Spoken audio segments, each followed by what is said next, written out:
دادا استاد قبلہ مرحوم والد اعظم اسماعیل کہا کرتے تھے دو چیزیں اپنے بچوں کو رٹا دو، ایک فتق اور ایک غدیر،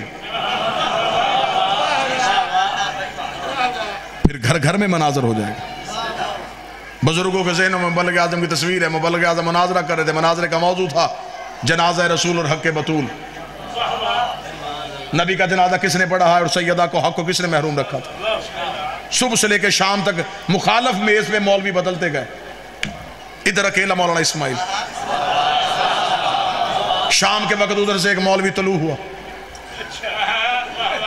اس نے کہا اسماعیل مناظرے کا موضوع فرما جنازہ رسول حق بطول۔ اس نے کہا ایک سوال کا جواب دے اور کتابیں بند کر دے۔ مولانا اسماعیل نے کہا کون سا سوال؟ اس نے کہا پہلے یہ بتا تم شیعہ نبی کو زندہ سمجھتے ہو؟ مولانا اسماعیل نے کہا بے شک ہم زندہ سمجھتے ہیں۔ اس نے کہا حاضر؟ فرمایا حاضر۔ موجود؟ موجود۔ اس نے کہا کتابیں بند کر، تیرا مناظرہ بنتا ہی نہیں۔ جو زندہ ہو تو زندہ کا جنازہ کیسا؟ جو زندہ ہو تو زندہ کی وراثت کیسی؟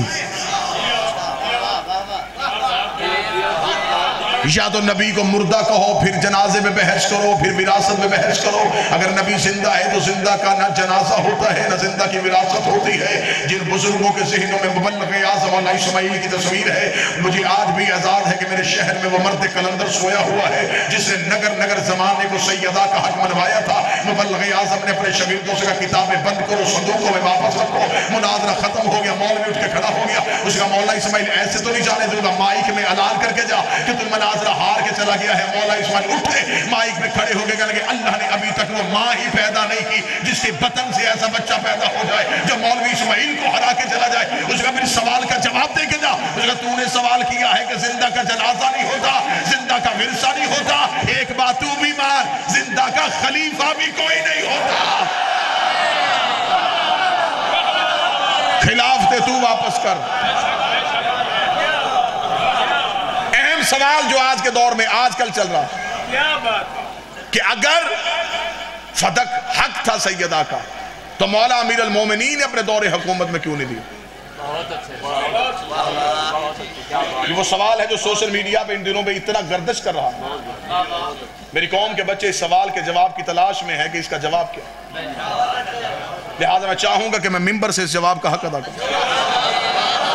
میں ضرور اپنی عقلی دلیل دیتا اگر میرے پاس نص معصوم نہ ہوتی۔ قبلہ تشریف فرمائے ہمارے مذہب کا رائج قانون ہے کہ اگر ہمارے پاس نص معصوم آ جائے تو ہم اپنا قیاس نہیں کرتے۔ میں معصوم کا جواب پڑھوں گا اسی سوال پہ، اور بادشاہ حسین کی عزت کی قسم ہے معصوم کے جواب میں اتنا حسن ہوتا ہے۔ میں جواب دوں گا تو اس میں کوئی اور سوال پیدا ہو سکتا ہے، لیکن جب معصوم جواب دے کوئی سوال پیدا ہی نہیں ہوتا۔ امام سے یہی سوال کیا گیا، میں جواب پڑھوں گا، داد مجھے نہیں، خراج اپنے مولا کو پیش کرنا۔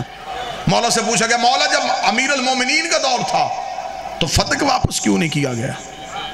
مولا نے فرمایا، میں بالکل وہ لفظ پڑھنے لگا ہوں جو کتاب ہے مناقب میں، مولا نے فرمایا ہم آل محمد کا یہ مزاج ہے جو چیز ہم سے ظلمن چھین لی جائے ہم اس پہ دوبارہ اختیار اس لیے نہیں کرتے کہیں ظالم کی سزا میں کمی نہ ہو جائے۔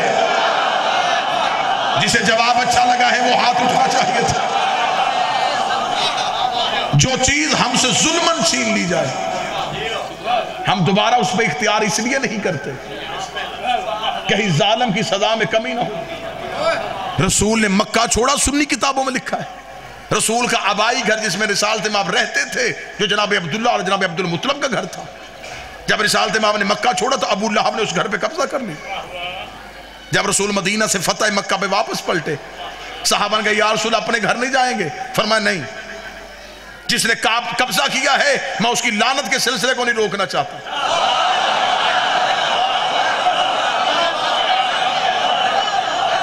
اگر جواب کی وضاحت نہیں ہوئی تو ایک اور ریفرنس دے دیتا ہوں، ایک اور واقعہ پڑھ دیتا ہوں۔ چوتھے امام سے ایک بندے نے پوچھا تھا مولا قتل حسین کا بدلہ کس نے لینا ہے؟ فرمایا ہمارے آخری بیٹے نے۔ سائل نے کہا مولا آپ امام نہیں ہیں؟ فرمایا امام ہوں۔ آپ علی کے بیٹے نہیں ہیں؟ فرمایا میں بھی علی ہوں۔ اس نے اگر بدلہ امام نہیں لینا ہے تو پھر آپ نے کیوں نہیں لینا؟ آپ کی تو رگوں میں علی کا خون، آپ کربلا کے چشمدید گواہ ہیں۔ جواب اتنا اچھا تھا کہ مجمع کے چہروں پہ نور ولایت آ جائے گا۔ امام نے فرمایا اگر میں بدلہ لوں گا تو صرف اس دور کے یزیدیوں سے لوں گا، بدلہ بارویں نے لینا ہے تاکہ ہر دور کے یزیدی سے لے سکے۔